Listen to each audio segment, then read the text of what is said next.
to 6, a helping hand with your land. Neil from Essex here to show you a new attachment that I've been playing with on the front of my tractor. This is called a skeleton bucket from Virnig. This is a piece that we started stocking in volume about a year ago, and been really surprised by the different applications that people have found for this thing. I personally use my loader a lot. It's an implement on the front of my tractor that certainly can't do without. The stuff that you can do with a loader on the front of your tractor, especially with one of these skid steer couplers, is unbelievable.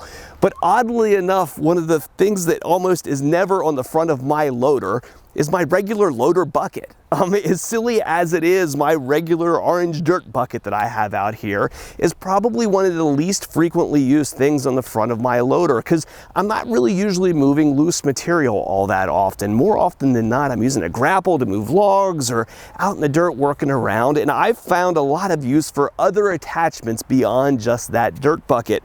And this bucket right here, if you could call it a bucket because it's certainly got all these slots in the bottom, is a little unique in some of the things that it can do. So this is obviously a bucket that's not really a bucket, right? You've got all these slots down here through the bottom. It's going to use these metal bars basically to form a floor. It's going to look like a traditional bucket, but obviously it's not going to hold loose materials. One of these is really best suited for doing combing and grading and cleaning of areas.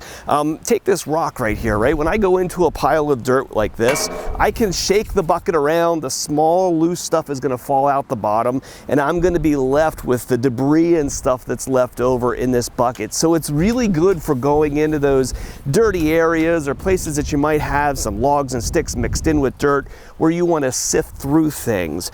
That's not to say though that you can't use this to move material. One of the things that I've found really unique about this is that even though these slots are in the bottom, it still will carry mulch and that kind of stuff quite well. Things that are a little sticky and will hold together, you can scoop into that pile of mulch and jostle the bucket around a little bit to shake the fine things out the bottom, but hold the chunks and stuff up in the top. So it creates a unique thing that you can kind of use this as a sieve to clean out the small stuff that you want out the bottom while holding the bigger chunky stuff up in the top.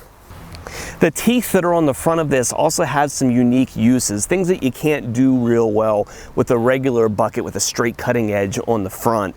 If you think of pushing into hard material or breaking up a stiff pile of dirt, having a 4-foot, 5-foot, 6-foot straight cutting edge against it is hard to push into things, right? Imagine if you had a shovel with a flat cutting edge that was that wide.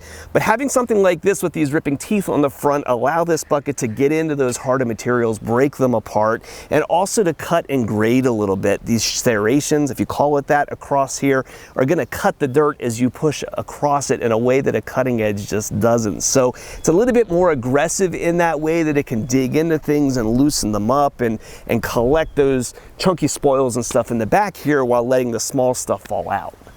So for a quick demo here for you, I'm going to push into this pile of dirt that was left here by an excavator. Now, this is still a little wet. Obviously, like the less sticky dirt is, the better it's going to work through this thing as a sieve. If I get into the top of the drier stuff here, you can see how I could take this, put it in the bucket, and then shake the small stuff out. And then as I back away, the clumps and that kind of stuff are going to stay in it.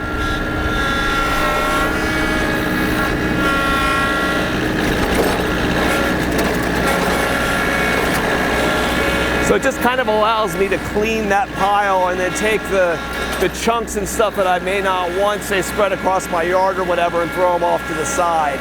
Now I'm going to dig into the wet part of this to kind of show you how, you look at this thing and think that everything is just going to fall out of it normally, and that's not actually the case. If I get a good wet pile there, you see how much I can actually hold and contain in the bucket.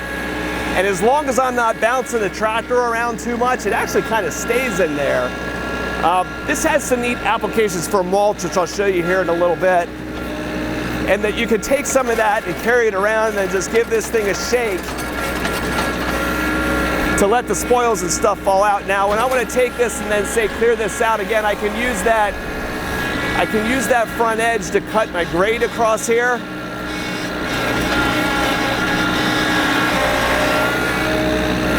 which is slick and it'll pick that material up. And then I could do a nice back drag too if you're going for something that you want a kind of a seed bed. By back dragging there with the teeth, you kind of get a nice, you know, ridged area that's going to catch grass seed and that kind of stuff. So I like this a lot for lawn prep and that kind of thing, where you're going to be able to go in, pick up stones, that kind of thing, work things out through the bottom of the bucket in order to get that kind of smooth topsoil and stuff left over, and then a nice back drag with those teeth to get a nice finish here to put seed into. So what we have up here is a pile of coarse mulch. Now it's got a bunch of dirt and stuff mixed into it too. It's been out here for a little while.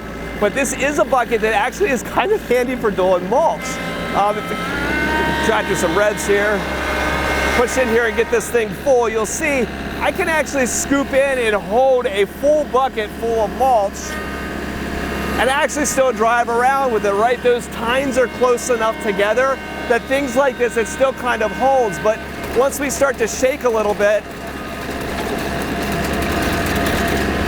you can jostle that thing around while you're backing up to get a nice smooth spread to things and still have the bulk of the material and stuff stay in the bucket.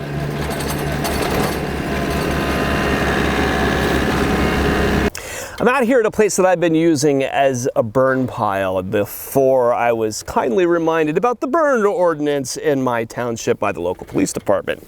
But while I was doing that, I had been continuously using a regular dirt bucket in order to get in and turn my burn pile, right? I was making some big piles of brush, and by the time they were all burned down to nothing, I'd have to go in and rotate that pile around in order to get the stuff up off the bottom that may not have burned. One of the problems that I ran into using a traditional bucket was that every time I got in and did that, there was always a certain amount of dirt that I would get in my bucket that I would then kind of cycle to the top of my burn pile. I've taken now to using this bucket for this one. I've secretly been doing this in the past, because as I go in and I grab that stuff out of the pile, it gives an opportunity for more of the dirt and stuff that might be hidden around these logs to fall out the bottom of the bucket and stay on the ground and not end up on the top of my burn pile, then causing combustion problems as I'm trying to get rid of all this stuff. So you can see here as I push into this and pick up, I've got a lot of ash and stuff in the bottom that falls out the bottom of the bucket really easily. But then what I'm left with here tends to be the bigger stuff that's left over, the more woody material and that kind of stuff, or the remnants of all this bamboo that I can then get back to the top of the pile then to burn another time. And again, by using my regular loader bucket when I was doing this before, I definitely made this harder. I mean, you can see how I'm pulling up green bamboo from the bottom of this pile.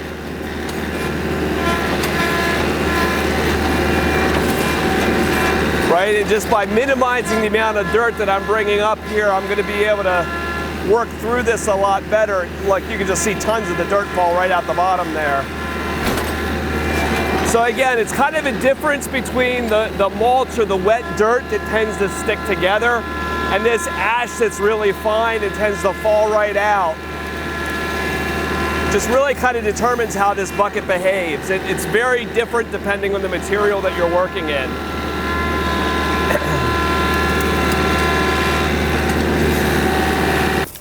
So those are some of the unique applications here that I found for this Virnig skeleton bucket.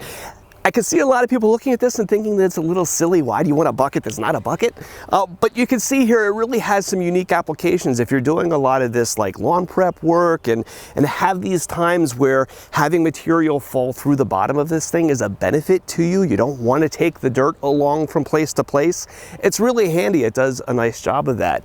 It's also a really inexpensive attachment for the front of your loader that opens you up to being able to do more stuff effectively, which I think is really cool. I really got to be careful with pricing in these videos. Guys always want to know what things cost, and I totally understand that. We're in the backside of COVID right now. This video is here for years. Our implement pricing and steel surcharges are just going nuts right now. But I can tell you as of today, more than likely you can buy one of these things from us, shipped to your door most anywhere in the country for under $1,000, including the freight and everything to get it to you. So pretty cool piece, adds a lot of neat functionality to your loader. And I've been pretty surprised. I've got a lot of guys who've been talking to lately. They're surprised with different things that they can do with this, despite maybe some of your skepticism to say, why on earth do you want a bucket that's not a bucket? Totally get it. So if you're shopping for an implement like this and we can help, or if you have parts and service needs for a machine you've already got, give us a call at Messick's. We're available at 800-222-3373 or online at Messicks.com. So hopefully I'm not going to drop this and it just goes.